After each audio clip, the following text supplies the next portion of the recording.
Овој човек позади мене кој проси за гол опстанок за живот во Македонија е гледка која е пречеста во Република Македонија. Како би можеле да им го промениме животот на илјадниците граѓани како овој наш сограѓанин кои сакаат да живеат подобро? Одговорот го имаат уставот и законите. Македонија е парламентарна демократија. Граѓаните се здружуваат околу одредени идеи во партија или независно и на избори се борат најдобрата идеја да победи. Најдобрата идеја која може да ги промени животите како на овој човек. Но дали е така? Проверено, веќе некое време се бави со квалитетот на демократските процеси во Македонија. Во тој контекст се занимаваме и со партиите. Овој пат наред се малите партии. Еве што ќе гледаме во ова издание. Превртливци, бивши затвореници, олигарси и политички калкуланти. Ова е дел од лидерството на малите партии. Јас сум во коалиција со ВМРО и ја до крај останувам. И да нема влада ја останувам. Ја не идам, ако треба и опозиција ќе останам. Јас сум си верен на ВМРО ДПМНЕ со мојата партија и си останувам достојно. Мислам дека нема идеологија, бидејќи да е идеологија, нема така лесно да ги менуваат партиските табори. Менуваат партии и формираат нови, но најслатка е коалицијата со власта. Како од 11 години верност и молк со Груевски се преминува во тимот на Заев.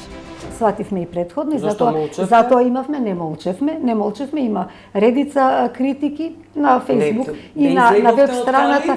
Не излеговме од коалиција. Зошто власта крие кои се именуваните функционери од пазарот со коалиционите партнери? Кој е слуга, а кој господар во политичката игра? 13 политички партии што биле коалициони партнери на ВМРО ДПМНЕ. Сега сите тие се со СДСМ. Јас лично не верувам дека СДСМ има и интерес сега да промовира и да обезбеди Македонија да биде една изборна единица, бидејќи во тој случај многу од партиите може ќе настапат самостојно. За улогата на малите партии во демократијата и за тоа како големите намерно ја држат Македонија со мали шанси за реални нови опции. Само систем кој се стреми да овозможи продор на нови политички идеи во политичкиот пейсаж може да се нарече демократски. Тоа најдобро се илустрира преку третменот и политичкото делување на така наречените мали или трети партии. Но какви се малите партии во Македонија и што тие говорат за демократските процеси во Македонија? Времето на мудри државници се чини дека одамна измина во Македонија. Малите партии најдобро го илустрираат ова, од ситни преваранти до олигарси и криминални профитери. Да го погледнеме прилогот. Превртливци, политички калкуланти, безсрамници и бивши затвореници, но и бизнис императори со сомнителни деловни пракси. Има и понекој идеалист или разумен, пристоен политичар, но се на се, ова е просекот на лидерството во помалите партии. А што покажува анализата на овие партии? Под број 1, тие ретко го менуваат лидерот. И со ретки исклучоци, малите партии речиси секогаш се идентификуваат со водачот. Тито Петковски е повторно избран за лидер на новата социјалдемократска партија. 13-та година од формирањето на партијата Петковски доби нов мандат за прв човек на НСДП. Често ги менуваат и страните. Политиката не му заборава на Тито Петковски, дека токму тој помогна Груевски да ги добие изборите во 2006-та. А аферата списоци со сигурни гласачи откри дека директорот на Фондот за здравство во Велес и човекот кој ги уценуваше гласачите да гласаат за ВМРО, ако сакаат да добијат инвитро, доаѓа токму од НСДП, пред да премине во ВМРО. Но оваа афера открие нешто друго, како малите партии се пазарат за функции и директорски позиции надвор од радарот на јавноста низ провинцијата. Денеска Петковски пак е со старото јато, социјалдемократите. Тој и многу други успешни политички математичари долго се одржуваат во политичкиот живот. Лилјана Поповска предизвика бура од реакции на последните парламентарни избори, кога на самиот финиш таа реши да им се приклучи на СДСМ по 11 години без резервна поддршка за ВМРО ДПМНЕ. За некои тоа беше логичен, прагматичен чекор на опозицијата, која не можеше да си дозволи да пребира. За други, Поповска стана символ на превртливата политика, која во центарот на својот интерес ги има тесните партиски и лични интереси. Но која е Лилјана Поповска, претседателката на ДОМ? Тоа е жената која секогаш успеваше да котира високо на избирачките листи. Например, на редовните парламентарни избори, таа беше втора после Груевски. Незиниот коалиционен партнер ВМРО ДПМНЕ Често водеше кампањи базирани на страф и национализам. Се измислуваа големи Албании, територијални поделби и разни надворешни и внатрешни непријатели. Ретко кој го слушал овој говор на Поповска во Кичево на локалните избори во 2013-та. Говор кој игра токму на тој наратив пропагиран од Груевски. Слушаме чудни повици за делби, за завојувања, за некакви нови поделби територијални. Почитувани кичевчани, денеска сме сите овде собрани за да им кажеме на сите, и тука присутни и неприсутни, дека денеска не е 1913 година. Во политиката влегува преку Либерално-демократската партија, партијата од која се одродиле најмногу политичари. Председател и основач на Дом повеќе од една деценија. Во 1998 година е помошник министер за развој со ЛДП, но во владата на ВМРО.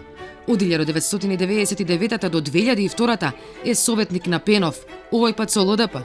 Во 2002 влегува во парламентот во коалиција со СДСМ. Во 2006 станува пратеник, но како председател на Дом, откако ја напушта ЛДП, а во коалиција со Груевски. Ако нема предвремени парламентарни избори, Поповска ќе биде 15 години пратеник заклучно 2020 година. Коалицијата ја напушти по апсењето на близок член на семејството. Не веднаш, но откако се вида дека стариот партнер не попушта, Поповска брзо премина во редовите на Заев.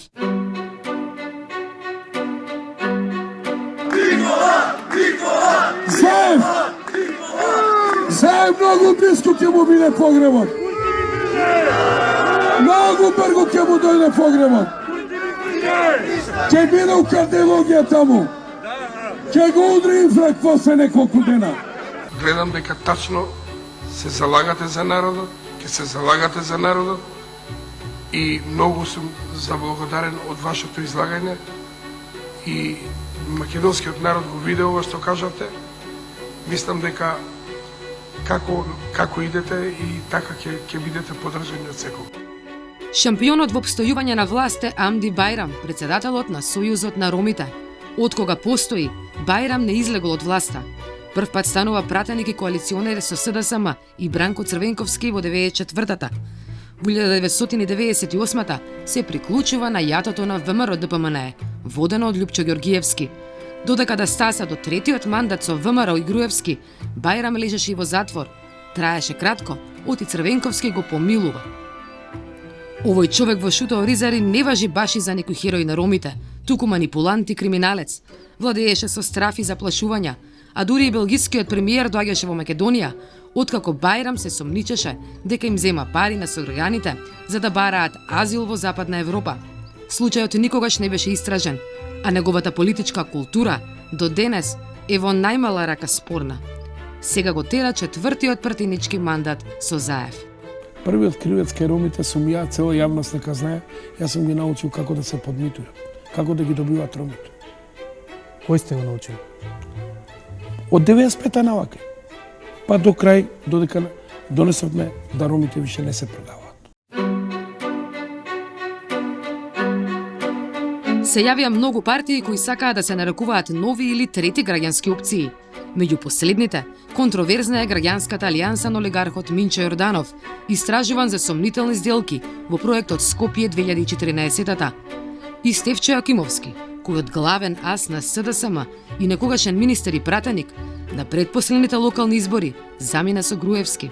И овој другиот што седи тамо, лопаташот во најбитенска безброј што цел ден мисли само кај лопата да фати, само жуѓеви решава, односно вазелин става и така натаму и така натаму.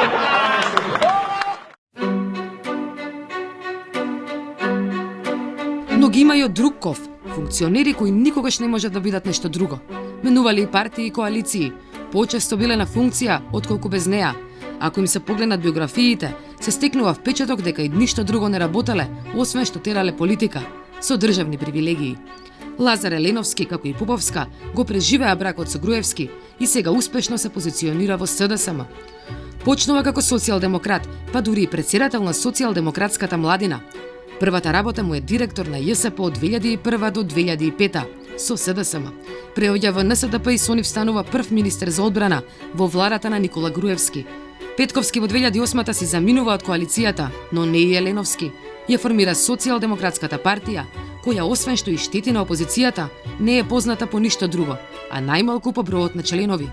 Во 2012-та станува амбасадор во Белгија, а во 2018-та специјален представник во НАТО, овој пат со Заев.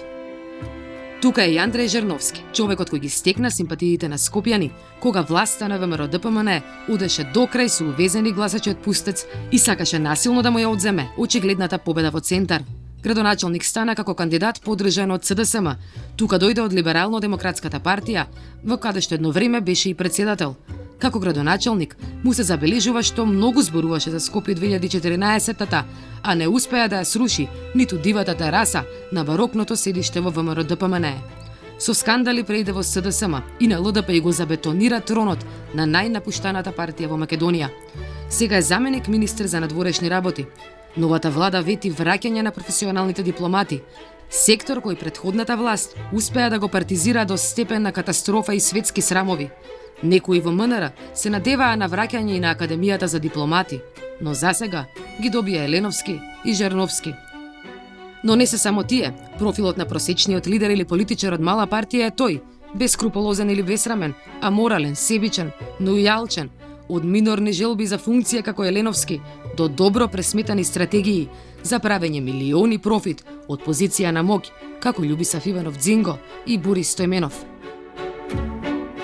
Луѓето како Амди Бајрам или како Лазар Еленовски и плејада други ликови со години влијаат поразително врз угледот на така наречените мали партии. А со тоа влијаат и врз обескружувањето на граѓаните да подржат нови политички опции. Но колку и да звучи парадоксално, вината е сепак во големите играчи или големите партии.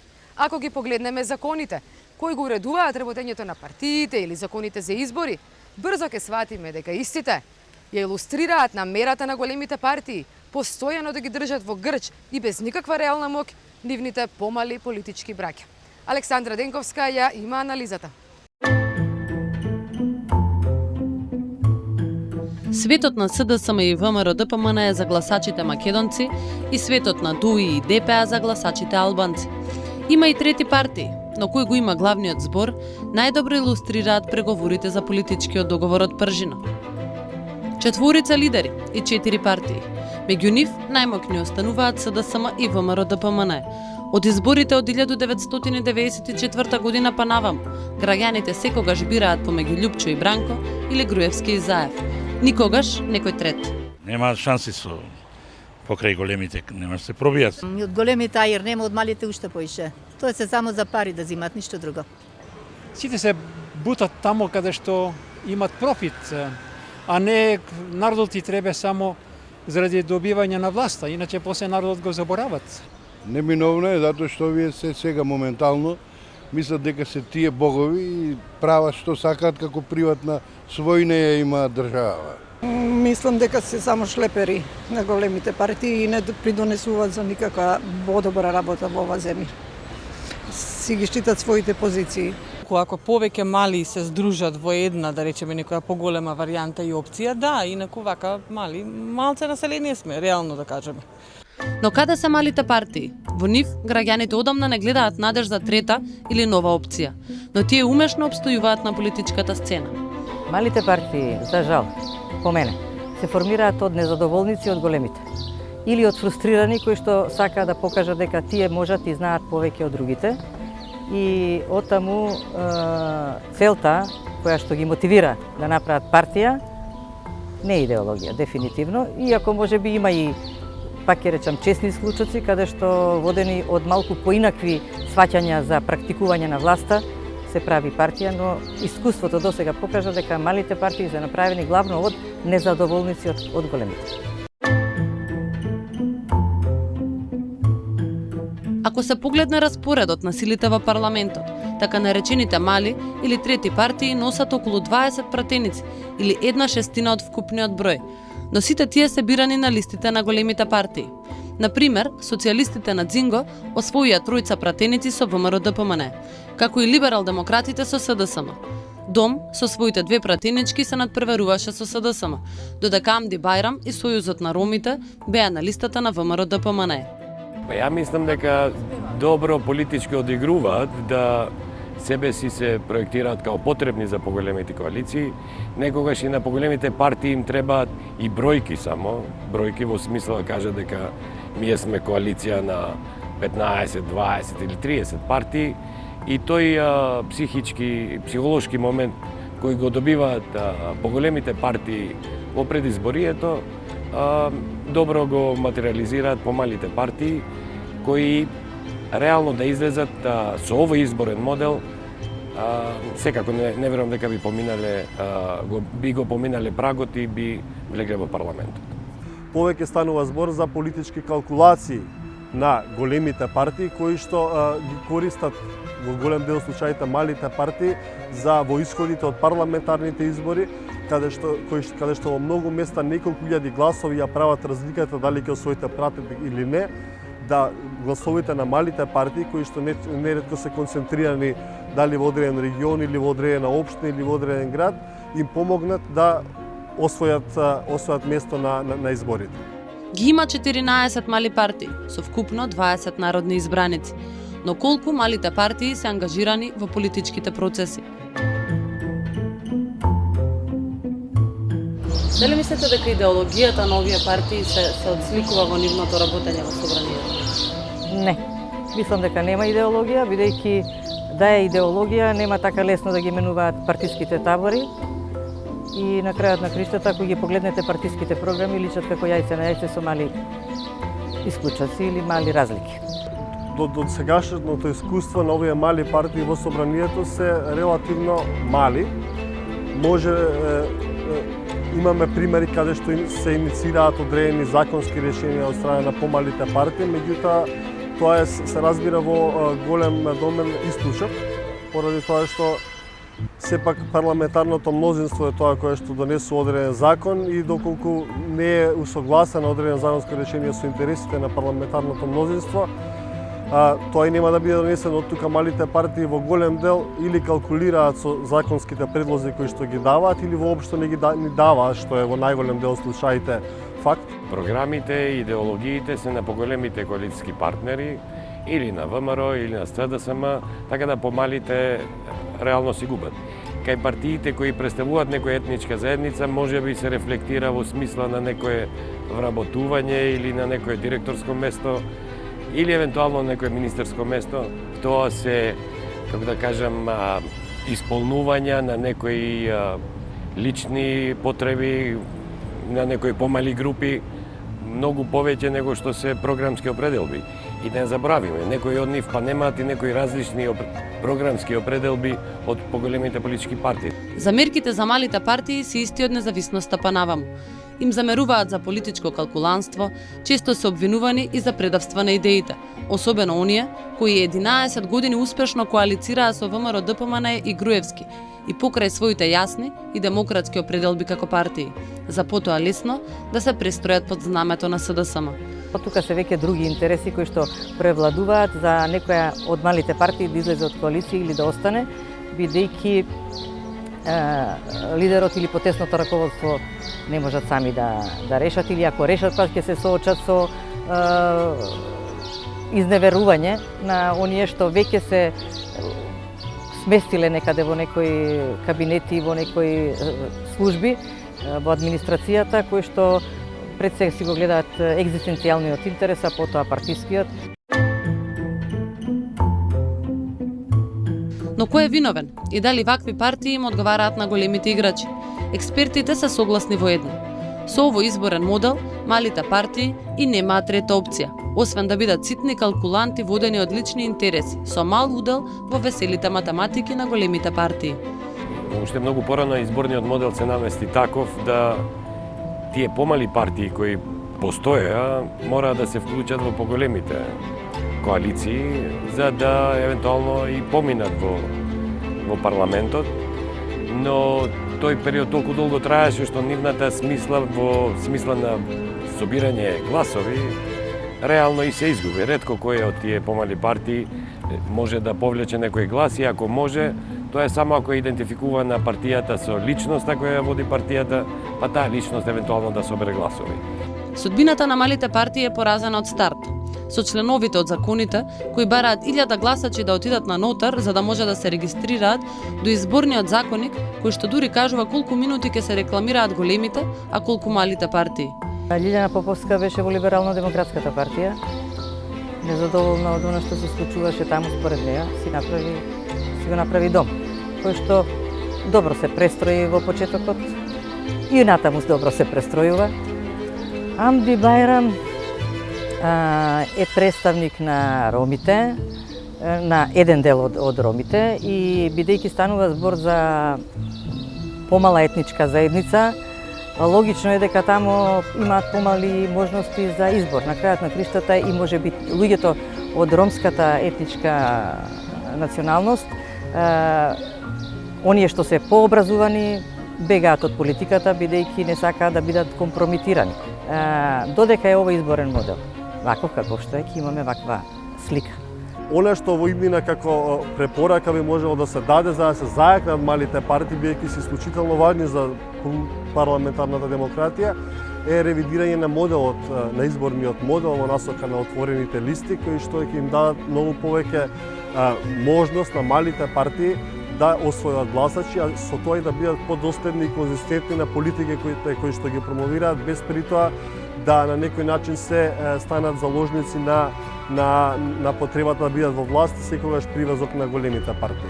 Едно е сигурно, судбината на малите партии ја кројат големите, но и правото на сите граѓани кои сакаат да формираат нови опции е ограничено. Од изборните закони ги кројат големите, а малите, иако не мораат, речиси секогаш ги гласаат. Помалку или повеќе, за жал, ова се главните политички звезди на малата партиска сцена во Македонија. А сега проаѓаме на сегментот со интервјуа со Билјана Соколовска. Таа успеа да ја убеди Лилјана Поповска да разговара отворено за тоа како постојано се премислуваше во однос на политичките партнери во изминатите деценија. Тука и Павле Трајанов, човекот кој веќе подолго време бара отворени листи за малите партии да можат да добијат поголема политичка моќ. Да ги чуеме. Дали малите политички партии треба да имаат идеологија? Вие бевте во коалиција со ВМРО-ДПМН и сега токму заради тоа ве прашувам за идеологијата. Ги знаете штетите и бевте свесни за штетите кои беа нанесени, а сега сте во коалиција со СДСМ. Ние секој сме биле самостоен политички субјект, препознатливо, ставовите никош не сме ги менували или прилагодувале према постариот брат. И ако направиме анализа што е реализирано, што е од владата, а што е предвидено во изборната програма Демократскиот сојуз, 90% од нашите определби политички, нашите проекти се реализираат. Се разбира дека мора да има идеологија една партија и тоа е смислата на постоењето, да промовира одредени конкретни политики верувајќи во својата идеологија. Дом постои 12,5 години на политичката сцена и почнавме како опозициона партија. Излеговме сами на избори, освоивме еден пратеник од гласови за тројца и токму затоа и се бориме за една изборна единица, за да може да се преточат сите гласови од граѓаните во пратеници. Почнавме со свој пратеник, кој што граѓаните ни дадоа доверба за него и добивме покана за учество во влада. И да подсетам, тоа беше добра влада на почетокот во првите години. На почетокот имаше и разбирање и прифаќање на нашите ставови и затоа толку силно почна промоцијата на екотуризмот, промоцијата на рурален туризам и се слушаше гласот наш на почетокот. Меѓутоа, како што одеа годините, се менуваше стилот на работа на големата партија и со тоа и на владата и затоа се зачестија и нашите внатрешни расправи, но тие беа јавно видливи. Се каете ли што бевте во коалиција со ВМРО-ДПМН свесни за сите штети, несогледливи штети што беа правени на оваа држава? Не, затоа што 2005 година кога започна активностите сврзани со територијалната поделба, тогаш сметаме дека не треба се прави територијална поделба во Република Македонија и тогаш започна повеќе политички партии. Демократскиот сојуз беше носител на една коалиција третиот пат, бевме 5, покасно 7 политички партии и процениме тогаш во тоа време дека ако не одиме заедно со друга политичка партија, со една од поголемите политички партии, дека изборниот модел, но и други аспекти не може да се покажат резултати. Знаете точно Тоа е што ве клучно. прашувам. Ние 2014 година и предходно имавме многу поразлични ставови. Крајот на 2014 година, кога доби информации околу масовното прислушување, околу можните злоупотреби, ние се јавно се дистанциравте, но сепак останавте во коалиција. Немаше избори. Немаше избори. Значи, ние се повлековме. Имавте вие избор да Ние излезете од започнавме, коалиција. значи ние 2015 година, бидејќи се најави избори, кога започна активностите, ние точно се позициравме на страната на правдата, на владењето на правото. Никој не ве спречил да говорите јавно, јасно и гласно за штетните политики на ВМРО. И сме го правеле во врска за овие прашања што ги поставивте, го правевме. И токму заради тоа и бевте на удар. И затоа видете вака, значи секогаш постои проблем дали да влезете и да бидете во некоја власт или да не бидете. Меѓутоа, како нова опција, посебно зелена опција, многу е тешко да реализираш нешто ако си цело време надвор, бидејќи во тој период беше потребно и да ја промовираш таа зелена опција. Во денешно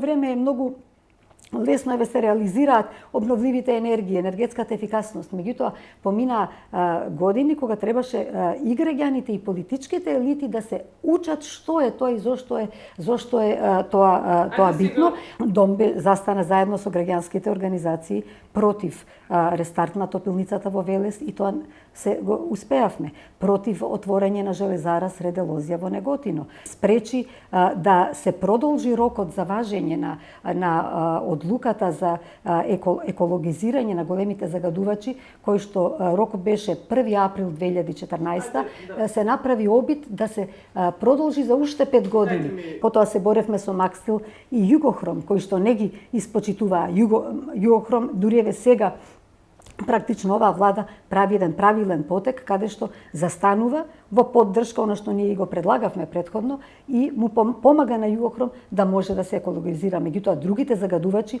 ние успеавме да издействуваме да се спречи. А инаку не било се едно со кого сме во власт, ние ниту сме секогаш во власт, ниту по секоја цена. И токму затоа по првите бомби дом излезе по цена на жртви, со затвори, со малтретирање од работа и така натаму. Бомбите беа, не, свативме и предходно и затоа имавме, не молчевме, има редица критики на Facebook и на веб страната. Не излеговме од коалиција, точно така, затоа што проценуваш во кој момент ќе можеш да бидеш пополезен и да работиш дали од една или од друга страна. Меѓутоа, затоа сум гласала против и не сум гласала за ниедна верзија на законите, да речеме, за просторно и урбано планирање и за градење, и затоа продолжува нашата борба до ден денес. Успеавме сега со новата влада да се донесе законот за зеленило, ние се боревме со години за тоа, но сега се бориме тој конкретно да се примени и да се направи сериозна ревизија на деталните урбанистички планови. Значи, борбата продолжува. Нема идеална влада и нема идеална постава. Вие сте мала партија со неголемо членство, значи мало членство, станува збори за неголеми пари кои ги поседувате и трошоците во ред не се ни големи, но имате ли одговор зошто всушност ве земаат сите влади, сите власти во коалиција? Дали всушност за да ве употребат, а и вие се согласувате да бидете употребени за да бидете на власт? Ние сме политичка партија со своја идеологија, со програма. Ние сме партија лоцирана на центарот. Ние сме една од подобро организираните политички партии, после ВМРО, СДСМ, Демократскиот сојуз е една најдобро организираните политички партии. Имаме 56 општински организации, функционираме добро. Меѓутоа, на балконот победуваат досега коалициите. И вие тогаш одбирате да влезете во секоја влада? Без разлика на идеологијата, принципите, политиките? Апсолутно. Сите политички програми во државата, на политичките партии, личат јајце на јајце. Не е убаво да не понижувате вака јавно. Мала или голема партија зависи од бројот на тоа колку поддржувачи во моментот има и од тоа го броите. Меѓутоа, ако идеологијата е значајна, таа ќе си го најде својот пат. Пред 3-40 години зелените партии беа секаде мали партии и незначителни. Меѓутоа, еве во моментот во Холандија ги добија локалните избори од Амстердам до сите главни градови. Има еден клучен проблем за кој што сепак многу малку за тоа се зборува јавноста, дека изборниот модел ги принудува помалите политички партии да коалицираат една со поголемите. Ние сме направиле се што зависи од Демократскиот сојуз за да вклучиме во една нова политичка групација повеќе партии. Но големите анализираат и викаат добро, овие се групираат, може да ќе нанесат штета. Тука имат единствен став ВМРО, ДПМН и СДСМ, дека не треба да се дозволи формирање на нов силен политички блок. И почнуваат да ги влечат партиите една по една и на крај ќе останете сам. Пред ова интервју вие ми најавивте дека ќе кажете една анегдота зошто всушност постојат, функционираат малите политички партии. Што прават малите политички партии? Искрено да ви кажам, прочитав, мислам дека беше од Вук Драшковиќ на едно вакво прашање, што правите вие помалите партии? Па вика, помалите политички партии чуват стража додека големите партии крадат во државата. Така да од прилика тука е влијанието улогата. Инаку но влегуваат во коалиција со тие што крадат со големите. Тоа моделот треба ние да направиме се. Еве СДСМ најавува цело време дека ќе го промени изборниот законник и Македонија ќе биде една изборна единица. Меѓутоа што се случува? 13 политички партии што биле коалициони партнери на ВМРО ДПМН. Сега сите тие се со СДСМ. Јас лично не верувам дека СДСМ има интерес сега да промовира и да обезбеди Македонија да биде една изборна единица, бидејќи во тој случај многу од партиите може ќе настапат самостојно и имат шанса да постигнат резултат, доколку не се подигне прагот да биде многу висок, па да не може да го поминат. Со чест на исклучоците, но несомнено е дека во Македонија се бара поквалитетен човечки материјал и за малата, и за големата политичка и партиска сцена. Гледавте Проверено, секогаш за граѓаните. Се гледаме следниот вторник во 19:30. Јас сум Сашка Цветковска од Истражувачката репортерска лабораторија.